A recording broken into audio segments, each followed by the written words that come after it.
Invest करने की सोच रहे हो ना, तो रुक जाओ, इस वीडियो को पूरा देख लेना, क्योंकि आज इस वीडियो में मैं आपके लिए एक बेटर ऑप्शन और ऑल्टरनेट ऑप्शन लेकर आई हूँ, जिसमें आपको एफडी से रिटर्न तो अच्छा मिलेगा ही, साथ में इसमें आपका रिस्क भी एफडी जितना ही रहता है, यानी कि काफ़ी कम रहता है।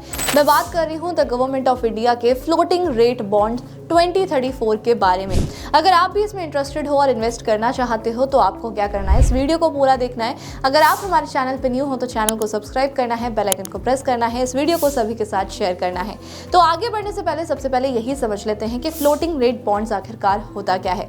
अक्सर आपने ये सुना होगा कि जब भी बॉन्ड्स इशू किए जाते हैं कॉर्पोरेट की तरफ से या फिर गवर्नमेंट की तरफ से, तो इन्वेस्टर्स को ना एक फिक्स्ड रेट ऑफ रिटर्न बताया जाता है, एक मैच्योरिटी पीरियड दिया जाता है कि इतने टाइम पर इतने रिटर्न के साथ आपका अमाउंट रिटर्न कर दिया जाएगा। लेकिन अब यहाँ पर एक नया टर्म आपने सुना, फ्लोटिंग रेट बॉन्ड। इसमें आपका जो रिटर्न रहता है वो फिक्स्ड नहीं रहता है। अगर गवर्नमेंट फ्लोटिंग रेट रिटर्न वाले बॉन्ड को इशू कर रही है तो इसमें क्या होता है कि इसका जो रिटर्न होता है वो डिपेंड करता है रेपो रेट पर या फिर ट्रेजरी बिल्स एटसेट्रा पर। अब ऐसे में क्या होता है, जैसे जैसे इनका इंटरेस्ट रेट इंक्रीज होता है या फिर डिक्रीज होता है, इसी के तरीके से आपका जो बॉन्ड्स का इंटरेस्ट रेट है, रिटर्न है, वो भी फ्लक्चुएट होता है। अब ये फ्लक्चुएशन 6 मंथ्स में भी हो सकती है या फिर जल्दी जल्दी भी हो सकती है, वो डिपेंड करता है कि आरबीआई कितनी जल्दी जल्दी रेपो रेट को चेंज कर रही है। अब यहाँ पर जो हम बॉन्ड्स की बात करने वाले हैं, उस बॉन्ड्स में जो अफेक्ट करेगा आपके रिटर्न को वो है ट्रेजरी बिल्स। जैसे जैसे ट्रेजरी बिल का रिटर्न इंक्रीज होगा उसी तरीके से आपका बॉन्ड्स का भी रिटर्न इंक्रीज होता जाएगा। लेकिन अभी फिलहाल में आरबीआई ने इसको इशू किया था 27 अक्टूबर 2023 को। अभी उन्होंने जो 1 ईयर का रिटर्न बताया है वो है 8.10%। साथ में इसका जो पीरियड ऑफ टाइम है वो है 30 अक्टूबर 2023 से लेकर 29 अप्रैल 2024। तो इस बीच में आपका जो एनुअली इंटरेस्ट रेट मिलेगा वो आपको मिलेगा 8.10% का। अब इसमें किसको इन्वेस्ट करना चाहिए, किसको नहीं करना चाहिए, ये भी समझ लेते हैं। सबसे पहले तो अगर आप एक यंगस्टर हो, काफी जगहों पर इन्वेस्टमेंट करते हो, डाइवर्सिफाई कर इन्वेस्टमेंट करते हो और साथ में ना अपने टैक्स सेविंग स्कीम्स में ऑलरेडी अपना अमाउंट लगा रखा है, इन्वेस्ट कर रखा है, तो इन दैट सिचुएशन बॉन्ड्स आपके लिए काफी अच्छे हो सकते हैं, क्योंकि अगर आप वो अमाउंट एफडी में रखते हो तो आपको कुछ रेट ऑफ इंटरेस्ट नहीं मिलेगा। बॉन्ड्स में आपको एक तो फ्लक्चुएशन भी मिलेगा, अगर इंटरेस्ट रेट इंक्रीज हो रहा है, रेपो रेट इंक्रीज हो रहा है, ट्रेजरी बिल्स का अमाउंट इंक्रीज हो रहा है, तो आपका भी इंटरेस्ट रेट इंक्रीज होता जाएगा, जिसमें आपको एक अच्छा बेनिफिट मिलता है। साथ में अगर आप ये सोच रहे हो कि मैंने ऑलरेडी म्यूचुअल फंड्स में इन्वेस्ट कर रखा है, मुझे एक ऐसी जगह पर इन्वेस्ट करना है जहां पर रिटर्न भी अच्छा हो, साथ में आपको ये भी चाहिए कि रिस्क भी ना के बराबर हो, तो भी आपके लिए एक बेस्ट ऑप्शन है। लेकिन अगर आप एक सीनियर सिटीजन हो और सीनियर सिटीजन के तरफ से अगर आप बॉन्ड्स में इन्वेस्ट करना चाहते हो तो वो एक सही आइडिया नहीं रहेगा। क्यों? क्योंकि अगर आप किसी भी एफडी में जाकर देखोगे तो एफडी में सीनियर सिटीजन्स को काफ़ी ज़्यादा बेनिफिट्स मिलते हैं, राइट। और अगर आप एक यंगस्टर हो तो आप रिस्क टॉलरेट कर सकते हो, अगर थोड़ा बहुत इसमें रिस्क हो भी रहा है, थोड़ा सा इंटरेस्ट रेट नीचे जा भी रहा है, तो इन दैट केस आप उस चीज़ को हैंडल कर सकते हो। लेकिन सीनियर सिटीजन्स क्यों इस चीज़ को इन्वेस्ट करते हैं? क्योंकि उनको आने वाले टाइम में पैसों की ज़रूरत होती है। इसी वजह से सीनियर सिटीजन्स के लिए ये बॉन्ड्स प्रेफरेबल नहीं रहेंगे। तो अभी तक हमने ये समझ लिया कि फ्लोटिंग रेट बॉन्ड्स क्या होता है, साथ में किन किन लोगों को इस चीज़ में इन्वेस्ट करना चाहिए। अब ये भी समझ लेते हैं कि एफडी और बॉन्ड्स में क्या कंपैरिजन है, साथ में क्या बेनिफिट्स इसमें आपको मिलने वाले हैं। सबसे पहले तो ये समझ लेते हैं कि अभी के टाइम पर जो सबसे ज़्यादा एफडी की इंटरेस्ट रेट प्रोवाइड करा रही है वो है आईडीएफसी फर्स्ट बैंक, राइट। इसमें आपको 7.5% का इंटरेस्ट रेट मिल रहा है ऑन एफडी पर एनम, वो भी अगर आप 1 से 2 साल के बीच का एफडी कराते हो। और अगर मैं बात करूँ इससे ज़्यादा की तो भी बैंक ऑफ बड़ौदा ऑफर करी है 7.25% का इंटरेस्ट रेट, लेकिन यहाँ पर टेन्योर इंक्रीज हो जाता है। उनका कहना यह है कि अगर आप 2 से 3 साल के लिए एफडी कराते हो तो ही आपको 7.25% का इंटरेस्ट रेट प्रोवाइड कराया जाएगा। तो अभी तक तो मैंने आपको 2 हाईएस्ट इंटरेस्ट रेट बता दिए जो कि मार्केट में अवेलेबल हैं एफडीज में। बैंक के भी मैंने आपको नाम बता दिए कि कौन कौन सी बैंक दे रही है।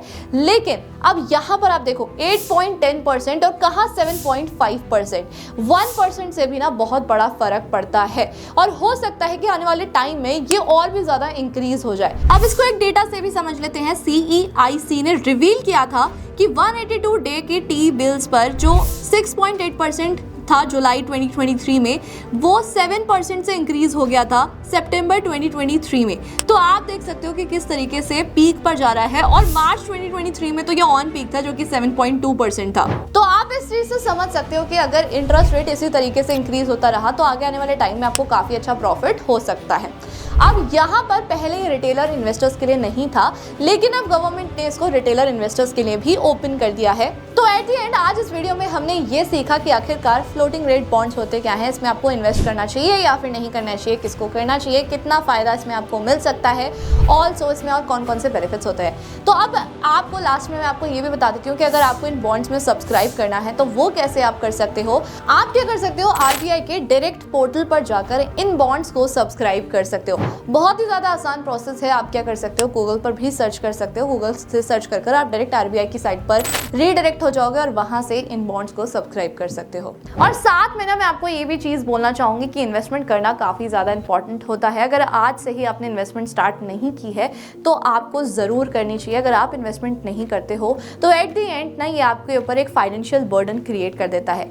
एक चीज़ और लास्ट में मैं आपको ये बोलना चाहूँगी कि इन्वेस्टमेंट करना बहुत ज़्यादा ज़रूरी है, लेकिन इन्वेस्टमेंट से भी पहले कुछ चीज़ें करनी चाहिए। जैसे कि सबसे पहले अगर आपने अभी तक इन्वेस्टमेंट स्टार्ट नहीं किया, पैसे सेव करना नहीं स्टार्ट किया, तो आपको सबसे पहले इमरजेंसी फंड क्रिएट करना है।